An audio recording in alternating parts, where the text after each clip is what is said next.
News तक का परिवार YouTube पर अब 1 करोड़ के पार। आपका बहुत बहुत आभार। Political leadership is crushed. I've got 24 cases on me.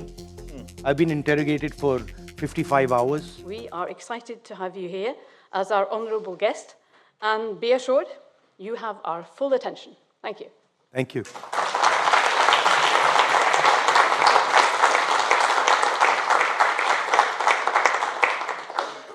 Right. Rahul Gandhi. I mean, honestly.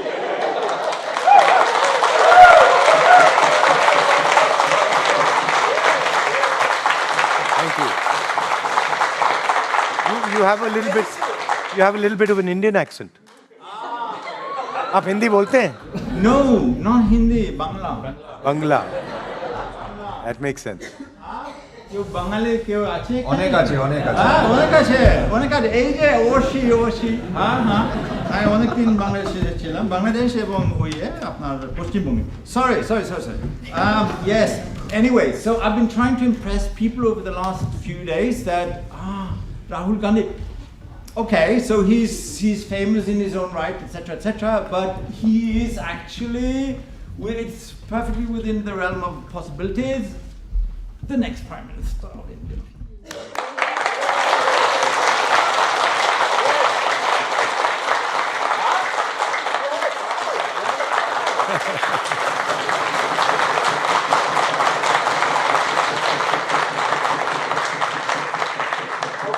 So I was instructed to sort of have a few questions for you and a little conversation. And then my colleague here who organized everything, Katinka Fresta, organized everything, is also sending me questions from the audience. At some point it will be closed down, but so selected questions. So great, let's just start. You ready? Let's go. Yeah. Yes? Yes. Brilliant.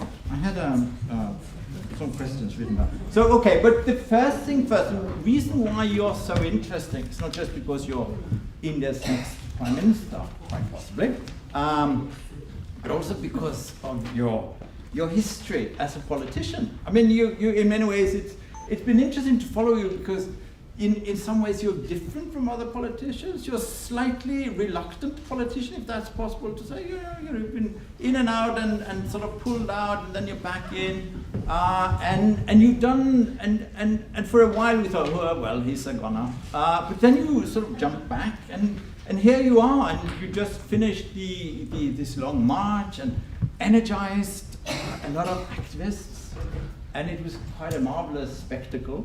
And so my question is, as the leader, you're not formally the leader of Congress, but you're the most famous face of the Congress, big star attraction. So how do you see your role in all of this? Your microphone. Oh, microphone. How do you see your role in all of this? And your sort of contribution to re-energizing, to making Congress and this broad alliance into really that fighting force that you need to have in order to counter BJP and its enormous media strategy, its war chest, and its enormous position all over the country. How do you see yourself in that role, sort of creating, recreating, energizing the Congress and the alliance? Yeah. So, I mean, the first thing one has to realize when you're thinking about India is that until 2014, democracy in India was about a set of political parties fighting each other. Neutral institutions, free and fair elections, access to media for everybody, access for finance to everybody. In 2014, this changed completely. So, in India today, we no longer fight a political party. So the entire game has changed. Institutions are captured by the RSS. The agencies, CBI, ED, Income Tax Department have been weaponized. They attack those who resist the ideology of the BJP. So we are no longer fighting your regular political contest. We are actually now fighting the architecture of the Indian state, which means that the techniques we used earlier, interviews, conversations like this, they're not available to us anymore. It might surprise some of you. You might have noticed that you've seen me talking to students in the United States, you've seen me talking to students in France, you are seeing me here talking to you. I can't do this in India. I'm physically not allowed to enter Indian universities, as are most of our opposition leaders. If we try to go into a university in India, we find that the Vice Chancellor belongs to the RSS, and he makes it very clear to us that discussion is not acceptable inside Indian universities. So that is the real paradigm shift. You know, you said India's the largest democracy. It's true.